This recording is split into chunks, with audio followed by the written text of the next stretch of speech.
దేవుని వాక్యము నీ వలను ఏది చెడగొడుతుంది? రాళ్ళ, దేవునికి అయిష్టమైన వలను చెడగొట్టేటువంటిది.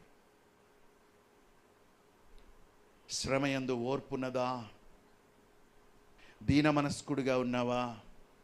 అవమానముల్లో ప్రభువుని పట్టుకొని ఉన్నావా? బండ మీద ఇల్లు కట్టుకుంటున్నావా? మూడవది, ఉవ్వెత్తున రేగుతాయి సంతానము లేని ఉప్పెన, నిందలు అనే ఉప్పెన, ఆర్థిక ఇబ్బందులు అనే ఉప్పెన, అనారోగ్యం అనే ఉప్పెన, ఉద్యోగము దొరకని ఉప్పెన, సతమతమవుతూ ఉన్న ఉప్పెన, ప్రయాణంలో కష్టము, ఏం చేయాలో పాలు పంపులు పొందని పాలుపోనటువంటి స్థితిగతులు. హల్లెలూయా, హల్లెలూయా. ధైర్యంగా ఉండు సహోదరు.